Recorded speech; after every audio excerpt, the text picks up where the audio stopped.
Hi, this is Stephen Van Kampen-Lewis. It is November 14th, and it is a wonderful sunny day.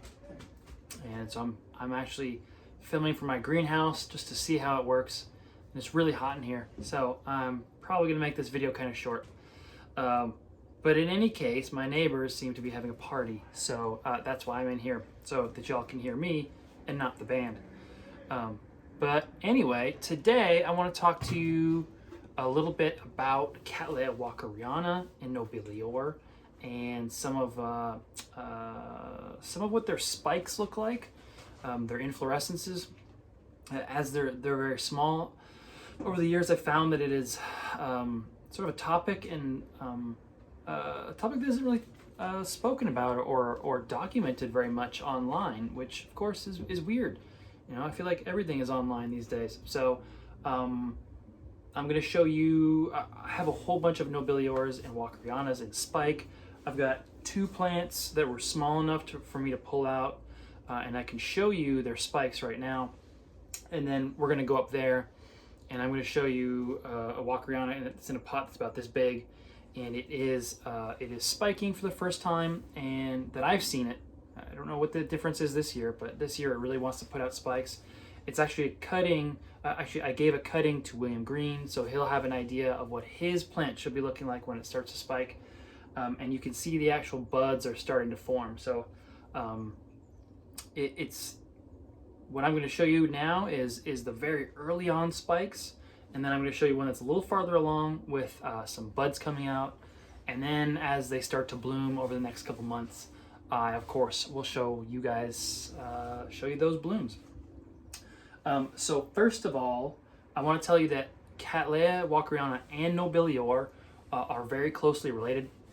They're both from sort of the central drier portions of Brazil, and they are sort of xerophytic in a lot of ways, in that they have a very pronounced dry season. Walkeriana less so than nobilior, but it's a lot like catasetums, where they might not get water for months on end. Although in their natural habitat, they will get significant fog in the evening. So not getting rain for months on end is a little different than not getting rain and no fog at night. So just keep that in mind when you're cultivating these in you know, at your own home or in your greenhouse or whatever. I do want to mention that that Cattleya, nobilior, and walkeriana both have special growths for their flowers. So whereas let's say a Cattleya labiata or some complex hybrid that you buy at the store, that'll have, you know, the new growth is here, and then your flowers will come out of the top of that. Nobilior and walkeriana are different, that this is their new growth from this season, and then they'll put out a separate new growth for the flowers. So they'll bloom over here, and I'll show you that here in a second. In fact, I want to start with one that I believe is way too small to be blooming. I got it from Floralia a couple of months ago, and I think it's got a spike. So I want to show you. It's kind of a tough view since it's such a small plant. Maybe I'll just pick up the whole camera and show you what I mean. So you can see that spike or that new growth coming out of the side of the pot there. Let's see if I can put my finger on it. It's right, I'm pointing to it right there. And to me, look how small this plant is. I've never seen one this small spiking. So this is one. No, so like I said, these guys put out new growths, and sometimes it's more difficult. Sometimes it's kind of difficult to tell the new growths from a new spike, especially early on. So the size of this plant makes me think this is a new growth. The fact that it comes from South America and it thinks it's spring right now also makes me want to think it's a new growth, but a new spike looks like this.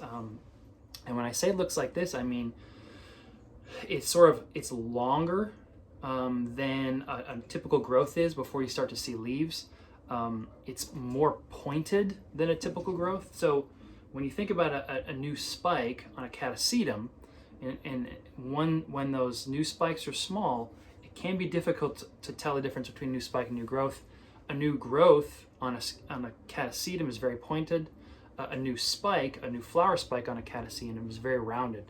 These guys are the opposite. A new spike is very pointed, and a new growth is kind of rounded.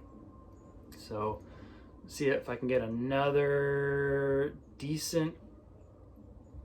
See if I can move that root for you. And so, unfortunately, it's growing right through this little zip tie here. So it's making things a little difficult to see. Let's see if I can move this root.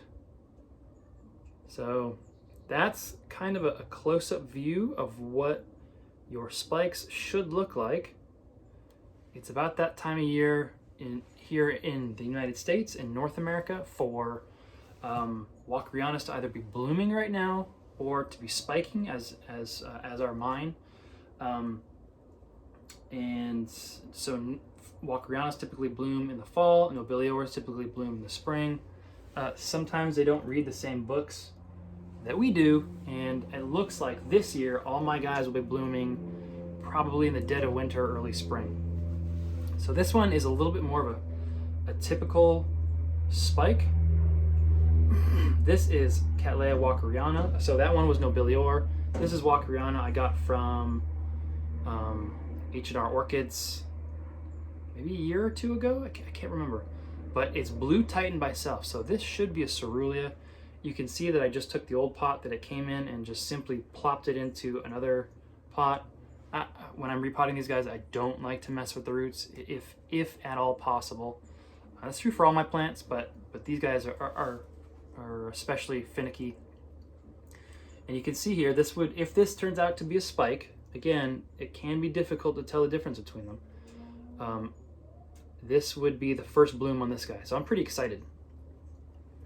This is a robust plant. This is a blooming size plant compared to that other one that I just showed you. This is one that I would expect to see.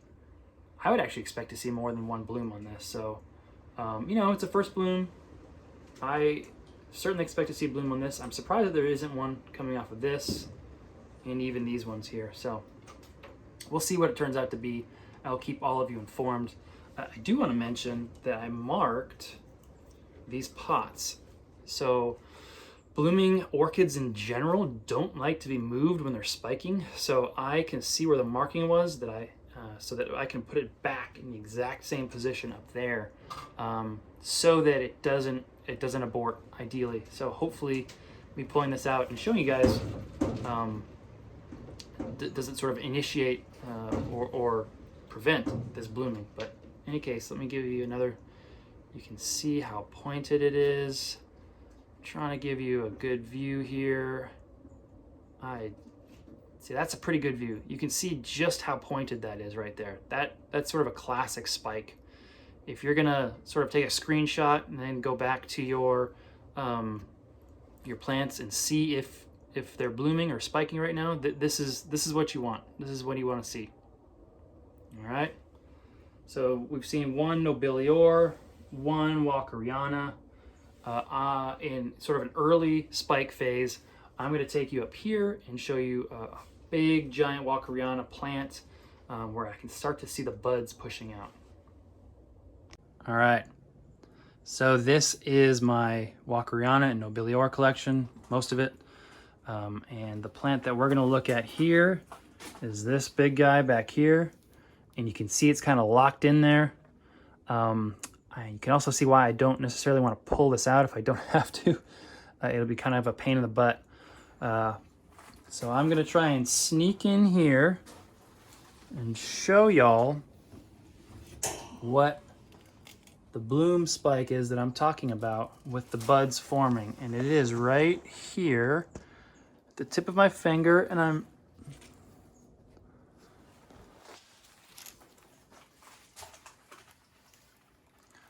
so if you follow my finger, you can see the spike that's coming out right here with the buds coming out. And I'm going to zoom in here, so those of you who are straining your eyes, don't have to worry.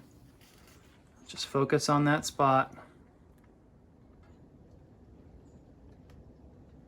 and you can see quite clearly, A, how pointed that is, and B, a little bit of a bud poking out there.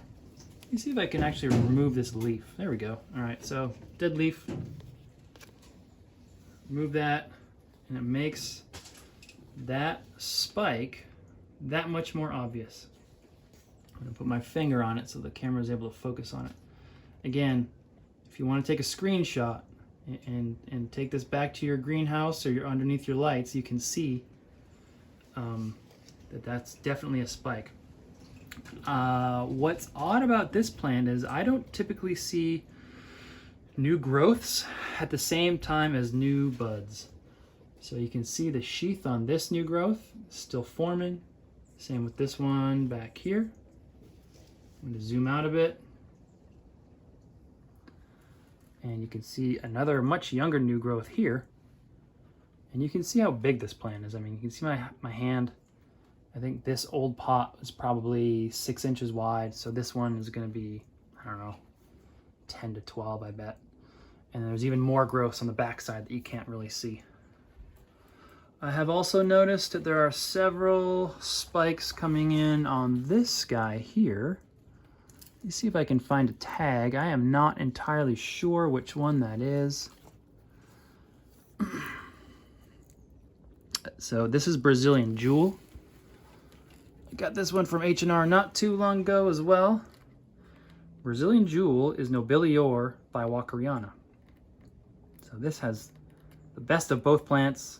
I'm really excited to see this. I love primary hybrids. I really, really love them. And you can see there's a new spike there, and there's a spike right here. And again, I'll zoom in so you can see it. Again, that one's the more obvious of the two. I'll zoom in without my big fat hand in there. And that's what your spikes should look like. Again, those could turn out to be new growths, but I'm pretty confident based on how much that plant and the other ones grew. You know, the time of year that we're talking about here is prime time, blooming time, and just kind of the way they look. I think those are spikes. Anyway, I hope that's helpful. Have a great weekend. I'll talk to y'all later.